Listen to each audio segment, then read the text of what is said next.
இந்த எக்ஸ்பெரிமெண்ட்டை கொஞ்சம் கவனமா பாருங்க. ஒரு எலிய பாம்பு குழியில விடுறாங்க. அந்த குழியில 20க்கும் மேற்பட்ட விஷ பாம்புகள் இருக்கு.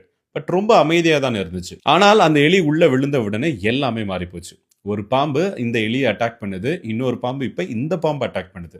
கொஞ்ச நேரத்தில் எல்லா பாம்பும் ஒண்ணுக்கொண்ணு சண்டை போட ஆரம்பிச்சிருச்சு. அமைதியா இருந்த இடம் இப்போ ஒரு போர்க்களமா மாறிடுச்சு. 20 நிமிஷத்துல கடைசியில ஒரே ஒரு காயமான பாம்பு தான் மிச்சம். வெளியில இருந்த மனுஷனும் இதையெல்லாம் பார்த்துட்டு சிரிச்சுட்டு நின்றுதான். ஏன்னா அவன் போட்டது எலி இல்லைங்க, அது ஒரு டெம்டேஷன். இதுதானே ரியல் லைஃப்லயும் நடக்குது. ஆபீஸ்ல ப்ரொமோஷன், போனஸ், ரெகக்னேஷன் சொல்லிடட்டுமே, நம்ம ஃப்ரெண்ட்ஸ் கூட எனிமீஸா தெரிவாங்க.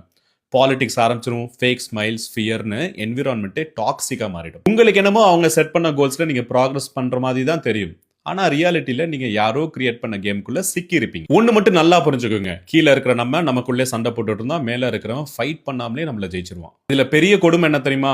நம்மள நிறைய பேர் நம்ம எதுக்கு சண்டை போடுறோன்னே தெரியாது. முதல்ல நமக்காக சண்டை போடுறோமானே புரியாது. அதனால ஒரே ஒரு நிமிஷம் எடுத்துக்கிட்டு உங்க வாழ்க்கையில என்னென்ன எலிகள் இருக்குன்னு கொஞ்சம் யோசிங்க. இந்த வீடியோ உங்க கூட கனெக்ட் ஆச்சுன்னா ஐ ஹேவ் கிளாரிட்டின்னு காமெண்ட் பண்ணுங்க. உங்க ஃப்ரெண்ட்ஸ் அண்ட் ஃபேமிலி கூட நிறைய ஷேர் பண்ணுங்க. வாழ்க்கை ரொம்ப அழகாக இருக்கும்.